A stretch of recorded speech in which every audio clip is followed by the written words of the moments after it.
আজকে আমরা একটা নতুন ইংরেজি শব্দ শিখব আর শব্দটি হল কোপিয়াস। আমরা তো কথায় কথায় আ লট বলি, তাই না? চলুন আজ এর একটা দারুণ বিকল্প শিখি। কোপিয়াস হলো একটা অ্যাডজেক্টিভ। এর মানে হল কোনো কিছু যখন অনেক বেশি পরিমাণে থাকে। শব্দটা সহজে বুঝতে চলুন সারার গল্পটা দেখি। সারা লেকচারের সময় কোপিয়াস নোটস নিয়েছিল, মানে সে অনেক অনেক নোট লিখেছিল। তো কোপিয়াস নোটস মানে হল অনেক অনেক পাতা জুড়ে নোট। দেখুন কি বিশাল পরিমাণ তথ্য। আচ্ছা, কোপিয়াস শব্দটা কি শুধু তথ্যের মতো জিনিসের জন্যই, নাকি যা ধরা যায় তার জন্য চলে?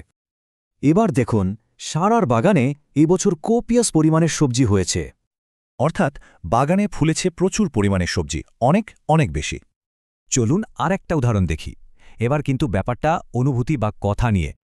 এখানে কোপিয়াস প্রেজ মানে হল বক্তা তার দলের জন্য প্রশংসার বন্যা বয়ে দিয়েছেন।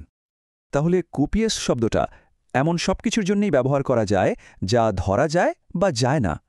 কিন্তু শব্দটা মনে রাখব কিভাবে? এর একটা সহজ উপায় আছে, চলুন দেখি। ভাবুন তো কপি শব্দটার কথা।